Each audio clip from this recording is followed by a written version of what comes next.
मेरे साथ ना एक बहुत तगड़ा स्कैम हुआ है। मेरे पास फ्रॉडिया का कॉल आया। मैं आपके फादर का जानने वाला बोल रहा हूँ। तो उन्होंने बोला कि बेटा आपके पापा ने बोला है कि 15,000 आपके अकाउंट में डालने के लिए। तो बहन जी, मैं दिल्ली से बोल रहा हूँ, रोहिणी से। आप मेरा इंटरव्यू ले रहे हैं, मैं आपसे पेमेंट मांग रहा हूँ, नहीं डाल रहा हूँ आपको। नहीं नहीं, वैसे मेरे को एक्चुअल में बताया नहीं ना पापा ने कुछ ऐसा, तभी। अच्छा अच्छा अच्छा अच्छा, नहीं आप मुझे नंबर बोल दो, मैं कर देता हूँ बेटा। मैं इधर से 10,000 भेज रहा हूँ, है ना। अच्छा अच्छा, ठीक है, आप भेजिए नंबर। आप एक बार रिपीट कर देंगे मुझे? नहीं, आपका नाम सही आ गया, मैंने कर दिया। इधर से चेक करना, मैसेज आ गया क्या। हाँ हाँ, आ गया, 10,000 आ गया। हाँ जी, हाँ, मैं 5,000 और कर देता हूँ, है ना। ठीक है। कितना गुड़िया, 5 और किए मैंने। हाँ जी, आ गए। अरे अरे, हेलो रितु बेटा, हेलो। हाँ जी। अरे वो 5 नहीं, देखना 50 हुआ है, चेक करना, 1 जीरो एक्स्ट्रा लगा है उसमें। हाँ सॉरी, 50 अरे चाहिए। अरे बेटा, आप ना वो मुझे रिटर्न मार दीजिए, मुझे ना पंडित जी के लिए देना है, वो गलती से उसमें 1 जीरो एक्स्ट्रा लग गया उसमें ना। पेमेंट कर दी अपनी 20,000। उसके बाद मैंने जब फ़ोन वोन काटा तो फिर मेरे को समझ आया कि मैं मतलब हिप्नोटाइज हो गई या क्या हुई, बातों में उलझ गई। उसके ये मेरा साथ ना बहुत तगड़ा स्कैम हुआ। मतलब थाने में कोई एक्शन नहीं लिया, और ना पुलिस वाले ने कहा ये तो आए दिन की बात होती रहती है, आप अपनी कंप्लेंट ऑनलाइन डाल दो। वो फ्रॉडिया अपने आप ही अपना नाम भी बता रहा। मैंने बोला आप संजय बोल रहे हो। नमस्कार, मैं हूं आंचल मित्तल और आप देख रहे हैं तेज तर्रार। इन दिनों जालसाज कितने ज़्यादा एक्टिव है, इस बात की आप सभी को खबर होगी ही। आए दिन स्कैम की घटनाएं हमारे सामने आती रहती है, जहां पर जालसाज कुछ ना कुछ करके पैसे निकलवा ही लेते हैं। ये सब हो रहा है ऑनलाइन के दौर के कारण। इस वक्त मैं मौजूद हूं दिल्ली के विकासपुरी इलाके में, जहां पर ठीक ऐसी ही एक घटना हमारे सामने आई है। एक महिला जिनके साथ स्कैम किया गया। अब वो स्कैम कितना ज़्यादा खतरनाक था, उस महिला से ही जुड़ेंगे और उनसे पूरी कहानी आपको सुनवाएंगे। जी मैम, आपका नाम? मेरा नाम रीता है और मैं विकासपुरी से बोल रही हूँ। मेरे साथ ना एक बहुत तगड़ा स्कैम हुआ है। मेरे पास फ्रॉडिया का कॉल आया और उन्होंने मुझे बोला कि मैं आपके फादर का जानने वाला बोल रहा हूँ। तो मैंने उनसे बोला आप कौन बोल रहे हैं, कहाँ से बोल रहे हैं। तो उन्होंने बोला कि मैं रोहिणी से बोल रहा हूँ। तो मुझे लगा शायद मैं रोहिणी में ही रहती थी, तो इसीलिए किसी का कॉल आया होगा।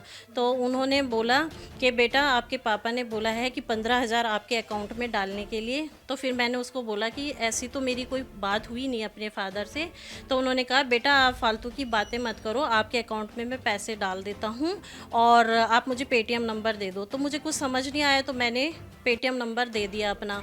फिर उसने क्या करा कि मुझे ना जैसे ही मैंने पेटीएम नंबर दिया तो वो कहता है, बात करते करते ही मैंने फ़ोन स्पीकर पे डाल रखा था, बात करते करते उसने 10,000 क्रेडिट का मैसेज डाल दिया और वो फेक मैसेज था। मुझे समझ नहीं आया कि क्या हुआ। फिर उसने कहा बेटा मैं 5,000 और कर रहा हूँ। तो उसने ना 5,000 की जगह 50,000 कर दिया और फिर कहने लगा अरे बेटा गलती से ना आपके पास मेरे ना 45,000 चले गए हैं, तो आप मुझे रिटर्न कर दीजिए। तो मैंने कहा अभी तो मैंने मैसेज देखा नहीं है, लेकिन फिर उनने बोला कोई बात नहीं, आप ना आप मुझे पहले पैसे वापस कर दो।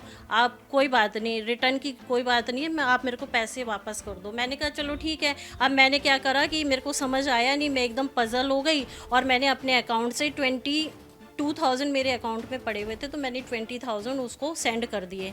फिर वो कहने लगा अरे बेटा और पैसे दे दो, मेरे को किसी को देना है, मैं आईसीयू में बैठा हूँ, हॉस्पिटल में बैठा हूँ, किसी पंडित को मुझे पैसे देने हैं। तो फिर ना वो मेरे से ना पेमेंट कराए जा रहा, लेकिन मेरे अकाउंट में सिर्फ 22,000 थे।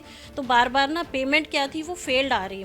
तो मैंने कहा चलो कोई बात नहीं, अब वो फेल्ड आ रही तो फिर मैं और बात करती जा रही, स्पीकर पे फ़ोन था और बात करते करते वो पेमेंट फेल हुई। तो मैं इनको भी बोल रही हूँ, मैं अपने हस्बैंड को कि 2,000 मेरे अकाउंट में पड़े, मुझे और देने हो अगले को।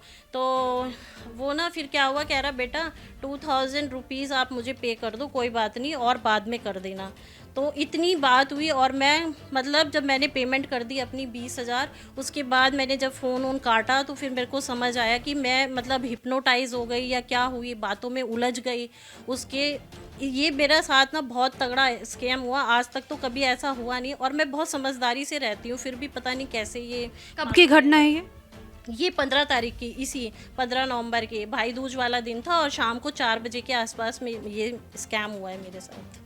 अच्छा, तो आपने उनसे फिर बोला कि आपको इस बार की जानकारी फ़ोन कट करने के बाद पता चली? हाँ, और फिर ना मैं मतलब थाने भी गई, मतलब थाने में कोई एक्शन नहीं लिया, और ना पुलिस वाले ने कहा ये तो आए दिन की बात होती रहती है, आप अपनी कंप्लेंट ऑनलाइन डाल दो, साइबर सेल जाओ हरिनगर, वहाँ पर आप डाल देना। अब कंप्लेंट मैंने जब ऑनलाइन डाली तो उसके प्रोसेस में ही हफ्ता लगने को जा रहा है, अभी तक मुझे कोई मतलब कोई कॉल नहीं, कोई कुछ नहीं, मैं ही पूछ रही हूँ, मैं ही परेशान हो रही हूँ।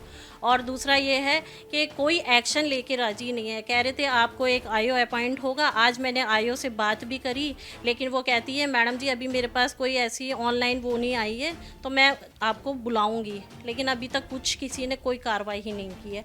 और आप ये देखिए कि चलो ठीक है, और लोगों के साथ भी स्कैम होता है, मेरे साथ तो ये है कि मैंने नंबर निकाला, सारी चीज़ें करके मैंने उस फ्रॉडिया से बात करी, वो फ्रॉडिया अपने आप ही अपना नाम भी बता रहा। मैंने बोला आप संजय बोल रहे हो, साहिल बोल रहे हो, क्योंकि 2 पेमेंट संजय और साहिल के नाम से हुई है जो मैंने पेटीएम करी है उसे। और उसका मैंने बोला तुम्हारे फादर मनोज है, तो वो कह रहा हाँ मनोज के नाम से किया था फादर ने। तो आप ये देखिए मेरी 3 दिन से बात हो रही है फ्रॉडिया से, मैं पुलिस स्टेशन दौड़ रही हूँ, साइबर सेल दौड़ रही हूँ, लेकिन कोई ट्रेसिंग, कोई ट्रैक कुछ नहीं कर रहा। आपके पास जो भी आपके साथ ये फ्रॉड हुआ है, इसकी कुछ कॉल रिकॉर्डिंग या आपने ऐसा कुछ किया था? हाँ जी, मेरे पास पूरी कॉल रिकॉर्डिंग है, मेरी लगभग बात होती है। और अब जब से मैंने उसे बोला है कि मैं साइबर सेल से बोल रही हूँ, मैं उसे खुद धमका रही हूँ, तब जाके उसने कहा कि मैं आपके जो 20,000 हैं, बल्कि मैं 40,000 दे दूंगा या 20,000 आपके लौटा दूंगा। फिर इसने कहा कि मैं अगले दिन लौटाऊंगा आपको, तो मैंने कहा चलो ठीक है देख लेते हैं, लेकिन उसके बाद से उसने फ़ोन स्विच कर दिया, ऑफ कर दिया। स्विच्ड ऑफ आ रहा है। इस पूरे मामले में आप पुलिस स्टेशन गई, आपने बताया, तो पुलिस को आपने ये बात बताई कि वो आपसे अभी भी बात कर रहा था बीच में? हाँ जी मैडम, मैंने सारी बात बताई, इवन उसने तो वीडियो कॉल पुलिस स्टेशन में ही हुई है मेरी बात, मैंने तो अपनी शक्ल भी दिखा दी, वो तो सामने नहीं आया। पुलिस वाला मेरे पीछे खड़ा था, लेकिन पुलिस वाला साइड हो गया। अब आप ये देखिए कि पुलिस वाले ऐसा क्यों बच रहे हैं, या साइबर सेल वाले क्यों नहीं। अगर मैं फ्रॉडिया से बात कर रही हूँ तो आपको बात करने में या ट्रैक करने में प्रॉब्लम क्या आ रही है? आप ये देखें ना, मैं इतनी परेशान हो रही हूँ, मैं रोज़ फ़ोन कर रही हूँ, आपको इतना डर लग रहा है कि आप बात भी नहीं करना चाहते, ट्रेस नहीं करना चाहते। अभी अगर नहीं कर रहे आप, अभी एक्शन नहीं ले रहे, तो आगे क्या करेंगे? उसने तो फ़ोन भी अब स्विच ऑफ कर दिया है, अब कैसे ट्रेस करेंगे? जब तक बात हो रही थी, जब तक मैं समझा रही हूँ, बोल रही हूँ, पुलिस स्टेशन में धक्के खा रही हूँ, तो कोई सुनवाई नहीं है मेरी। तो अब बताइए मैं क्या करूँ? मैं तो खुद बहुत मतलब टेंशन में आ गई हूँ कि मैं इतनी बार अगर पुलिस स्टेशन दौड़ूंगी, ये करूंगी, मेरा कितना टाइम ख़राब हो रहा है, सब कुछ हो रहा है। कल को मुझे कोई मार के भी चला जाएगा तो पुलिस वाले तो कुछ भी नहीं करेंगे, साइबर सेल वाले कोई एक्शन ही नहीं ले रहे हैं। अब मैं हरिनगर इतनी बार जा चुकी हूँ, माथा पीछी कर चुकी हूँ, बल्कि वो तो मेरे से ही लड़ने के लिए तैयार हैं पुलिस वाले। क्या बोलते हैं आपको? मेरे को ये बोलते हैं ये तो मैडम आए दिन की बात है। अब मैं कहती हूँ कि मेरे को सीनियर से मिलना है, तो सीनियर से भी नहीं मिलने देते। फिर मैं अपने आप ही गई, तो मैंने एक साइबर सब इंस्पेक्टर था, उससे बात करी, फिर भी वो कहने लगे अच्छा ठीक है मैडम। 1-2 कॉल उन्होंने मिलाई, और मिलाने के बाद कहने लगे मैडम जब तक आपका आईओ अपॉइंट नहीं होगा तब तक हम कुछ नहीं कर सकते, ऐसे ट्रेस नहीं कर सकते जब तक वो आईओ अपॉइंट नहीं होगा। मैं ये कहना चाहूँगी, मैं एक छोटा सा पार्लर चलाती हूँ, मेरे पास जितने भी कांटेक्ट में आए हैं लोग, मैंने सबको बताया ताकि वो लोग अलर्ट रहें, लेकिन वो लोग कहते हैं हमें खुद इतने कॉल्स आए हैं, कोई कहता है बेटी के नाम से, लेकिन अभी तक मुझे किसी ने नहीं बताया। मैं कहती हूँ अगर किसी के साथ ऐसे स्कैम होता है, कोई बात होती है, कोई वारदात होती है, तो उसे दूसरों को बताना चाहिए ताकि अगले लोग भी अलर्ट रहें। आप ये देखिए कि आज मेरे साथ हो रहा है, कितने लोगों के साथ स्कैम हुआ है। बहुत लोगों ने मेरे को बताया किसी के 80,000 निकल गए सिर्फ लिंक टच करने से और चीज़ें करने से। तो आप ये देखिए कितना तगड़ा स्कैम चल रहा है, और इस पे कोई सुनवाई नहीं है। पुलिस वाले या साइबर सेल वाले सब कान में तेल डाल के बैठे हुए हैं।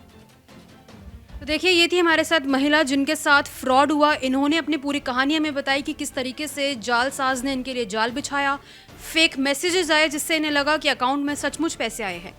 तो अगर इस तरीके का कॉल आपके पास भी आता है तो आप भी बिल्कुल सावधान रहें और ऐसे किसी को भी किसी भी लिंक पर क्लिक ना करें, किसी को भी पैसे ना दें। इसी के साथ एक कॉल रिकॉर्डिंग इन्होंने हमें दी है जो आप ज़रूर सुनिए। उस पूरी कॉल रिकॉर्डिंग में आपको वो बात सुनने को मिलेगी कि क्या कुछ इनके साथ हुआ था। अब इस पूरी घटना को लेकर अपनी राय हमारे साथ कमेंट बॉक्स में ज़रूर शेयर करें। कैमरा पर्सन सागर चौहान के साथ मैं आंचल मित्तल। अगर आपको हमारी ये वीडियो पसंद आई हो तो इसे लाइक एंड शेयर करना बिल्कुल न भूलें। इसके साथ ही हमारे चैनल को जरूर सब्सक्राइब करें और हाँ, बेल आइकन भी जरूर दबाएं ताकि दिल्ली से जुड़ी तमाम खबरों की नोटिफिकेशन सबसे पहले आप तक पहुंचे।